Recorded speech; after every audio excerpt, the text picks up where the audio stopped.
একসাথে। আপনার নাম কি? আপনার নাম? আচ্ছা, ধামের সাথে কতদিন ধরে জড়িত বা ধামের ব্যাপারে কতদিন ধরে জানেন? ধামের ব্যাপারে 2023 সেপ্টেম্বর থেকে। 2023 সেপ্টেম্বর থেকে। তো ধামে তো অনেক কিছু হয়েছে, সে ব্যাপারে তো অনেক কিছু, আপনার চেহারাটা আমাদের যে পরিচিত লাগছে, তো সে ব্যাপারে বলুন তো কিছু। অনেক কিছুই আপনি ইয়ে করেছিলেন। হ্যাঁ, অনেক কিছু আমি বাবা বিবাহ করেছেন, আবার বাবার বিবাহ পাওয়াটা সত্যিও আমার আপনি একসময় নেগেটিভ হয়ে গেছিলেন। হ্যাঁ। কি করেছিলেন আপনি ওদের কথা শুনে? আপনি ধামের এগেইনস্টে বলেছিলেন কিছু? না, কিছু কি ভুল করেছেন যেটা বললেন? কি ভুল করেছিলেন বললেন শুনে? প্রচন্ড ভয় পেয়ে গেছিলাম। আচ্ছা, অন্যের কথায়, তাই তো? হ্যাঁ। আচ্ছা। এবং যে ওগুলো আমি মনে আনতে চাই না।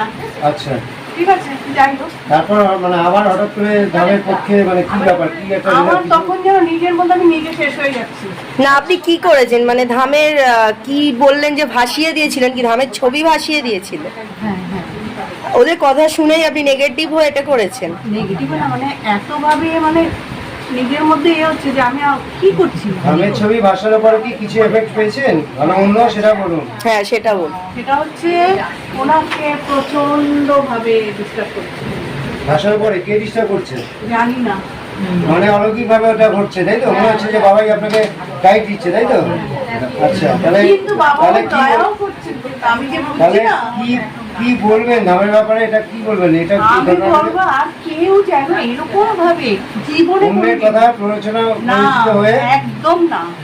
নিজের কাছে কবজটা ফেলে দিয়েছিলেন? কবজের থেকে কিছু বের করেছিলেন? বের করে ওসব যে কবজের মধ্যে কি আছে দেখি তো, ফুল মালা কি আছে, সোনা চাঁদি কি আছে? এটা সত্যের জায়গায় আমি যেটুকু বলবো সত্যি কথাই বলবো, যা হয়েছে সেটাই বলবো আমি।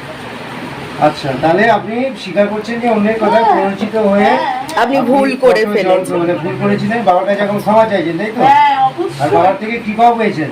তারপরেও বাবা কিন্তু কৃপা পেয়েছেন কিছু, তাই তো? ছবি প্রতিষ্ঠা করেছেন? কিছু না, অনেক বড় কৃপা পেয়েছেন। ছবি প্রতিষ্ঠা করেছেন? ছবি? হ্যাঁ। আচ্ছা, আপনি আবার করেছেন প্রতিষ্ঠা? এরপরে যদি এত কিছু করে যদি আবার আপনাকে পরিচিত করে, আমি কোনোভাবে আমার শেষ বিশ্বাস যতক্ষণ থাকবে ততক্ষণ আমাকে কেউ জানাতে পারবে না। ক্যামেরার সামনে বললেন বললাম। হ্যাঁ, আমার কোনো ভাই বলেন জয় শিবধাম। জয় শিবধাম। আমার এটা আরো জয় গুরু বীরানন্দের জয়। জয় গুরু বীরানন্দের জয়।